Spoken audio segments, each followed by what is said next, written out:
Hello everybody, and welcome back to another video.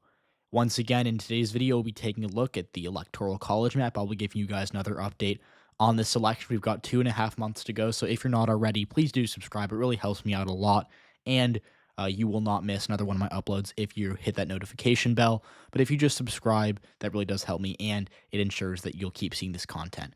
We're talking about the election, and now we're going to be talking about what the most accurate pollster has to say about this election. So, the New York Times Siena College, over the course of the past week, has conducted polls of the Rust Belt swing states. Those are Wisconsin, Michigan, and Pennsylvania. And then the Sun Belt swing states. Those states are Nevada, Arizona, Georgia, and North Carolina. So let's talk about it. Let's talk, first of all, about why you should trust this pollster. So if we go to 2022, you'll see that this pollster was one of the best in the country. Let's talk about their Senate polls. Warnock up by 3. How much did Warnock win by? 3 points. Fetterman up by 5. How much did Fetterman win by? 5 points. Mark Kelly up by 6. Not a good poll because he only won by 5. Just kidding. Very good number there. Then they had Catherine Cortez Masto and Adam Laxalt in the dead heat. Cortez Masto won by 0.8%. She won by 8,000 votes statewide. So that was a good call there. They showed this is the closest race. We can also look at their governor polls. They did a couple of those. Brian Kemp up by 5. He won by 7. So, not amazing, but definitely good. Josh Shapiro up by 13. He won by 14.5. Katie Hobbs and Kari Lake tied.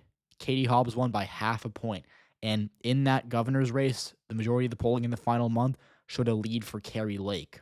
So I think that's a very impressive poll that they got that number. Then they had Joe Lombardo winning the Nevada governor's race by 4. He only won by about 1.5. So this is their biggest miss. But again, it's interesting that they noted the delta between Lombardo and Laxalt was about 4 points and ended up being around 3 points.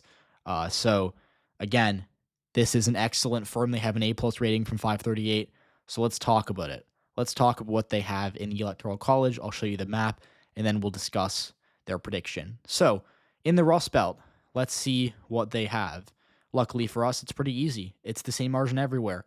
Kamala Harris, 50% of the vote. Donald Trump, 46% across all 3 of these key Rust Belt states. So we're going to put them all in the lean column for the Democratic Party. So that alone gives Kamala Harris the victory, 270 electoral votes. But don't go away just yet because we have to talk about the Sun Belt here. So in the Sun Belt, Arizona, Harris up by 5. She's at 50% there. She leads in North Carolina with 49%. She's up by 2. She's down a point in Nevada. Trump leading there with 48%. And in Georgia, Trump at 50%. Kamala Harris at 46%. So we're going to give, as you can see here, North Carolina in the lean column, Arizona in the lean column for the Democratic Party. Donald Trump ahead in Nevada by about a point, and he's up in Georgia by around 4. So that's kind of our map here. As you can see, we have 297 electoral votes for Kamala Harris, 241 for Donald Trump.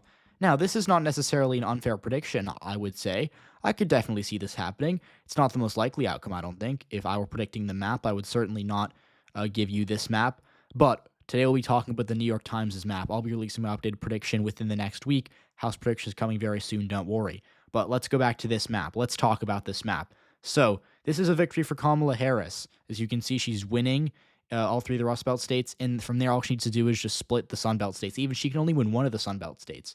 Even if it's the smallest one, she can, by the way, if she only wins Nevada, she can win the election because, again, she's already at 270. In fact, she can lose Nevada and only be at 270, but then again, she needs to win Nebraska's 2nd district, which she will likely do, but it's not a guarantee.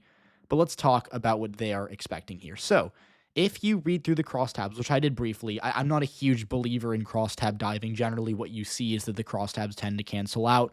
And there's, kind of a saying that whichever party is doing the crosstab diving is losing.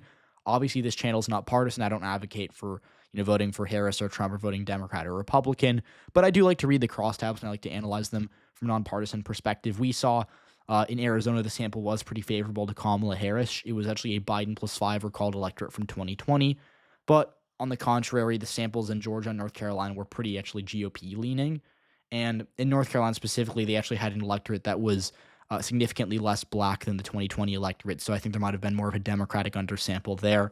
You also have a lot, about a 20 to 30% of the electorate across all these states are new voters, people who didn't vote in 2020, so that could obviously play a big role too. So let's kind of look at these states. We're going to start in the Rust Belt. Kamala Harris up by 4. So we can kind of talk about these all as one group because it's the exact same result, 50 to 46 in favor of Harris. This is an excellent sign for her because, again, all she needs is the Rust Belt to get to 270. That's really all that she needs.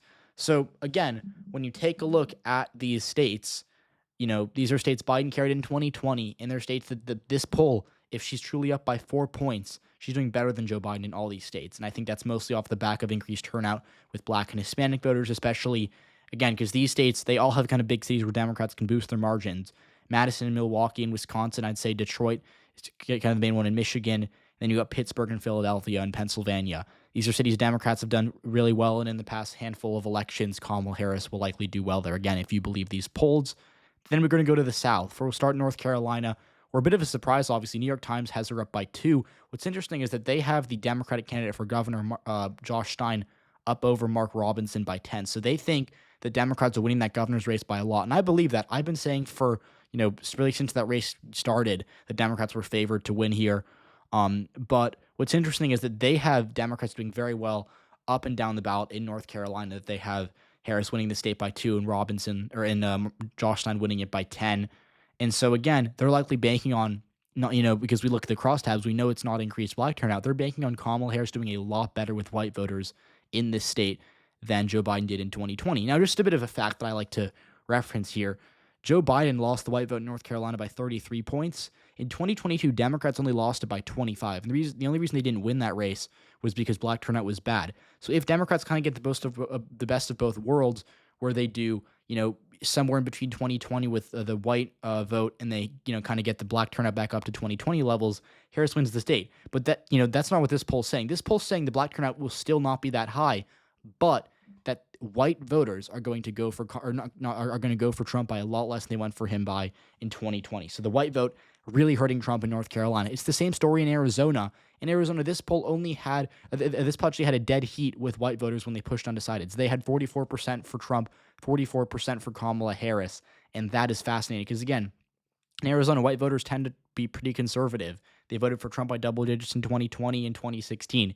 If this is a real sign, if we genuinely have if we genuinely believe that Trump is slipping with white voters across states like North Carolina and Arizona, he's in trouble in those states.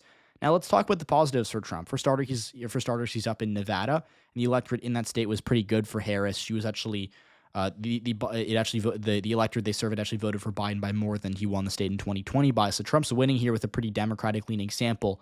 And again, you have to remember, Nevada is a younger state. A lot of voters here haven't voted for the first time.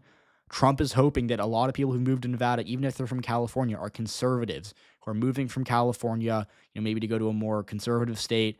Not saying Nevada is a very conservative state. It's actually a pretty liberal state socially, but it will vote Republican a lot more often than California will. And so they're moving to states like Nevada, potentially to Texas, maybe to Utah, and they're voting Republican. That's the hope for Trump, that these new voters, these voters who didn't vote in 2020, they're going to skew towards him. And again, Georgia, it's, a bit different, but I think in that way it's similar. You'd hope people moving in are maybe conservative voters. But in Georgia, we do know that unlike in Nevada and unlike in states like, Nevada and Utah and potentially Texas, we do know that voters moving in tend to be more Democratic because of the tech industry and other, white-collar jobs in Atlanta. They tend to actually be college-educated Democrats. Trump, the reason he's doing well in Georgia is because we see a bit of a drop in Black turnout, but also because he's doing well with white voters. In Georgia, he holds up with white voters. He doesn't hold up with white voters in North Carolina and Arizona. So overall, what the Times is predicting, or at least in their latest batch of polls, they think Harris is going to do well with white voters in North Carolina, very well with them in Arizona, hold on to states like Wisconsin, Michigan, and Pennsylvania, but she's not going to do very well with white voters in Georgia, and she's not going to do very well with white voters in Nevada. But in Nevada, she's going to see a drop in support with young voters, and that the first-time voters coming in are going to tilt the balance in favor of Trump. So this is a very interesting map. As you can see here, it's close, but Kamala Harris has the advantage as of right now per the Times. Again, this is one of the best pollsters in the country, very accurate in 2022. Interesting to see what they say, as always. I'll keep you guys posted. Again, appreciate all the views, appreciate all the comments. Please do keep that up. Please do like the video if you haven't done so already. Again, comment down suggestions for future videos below, and I'll see you all next time.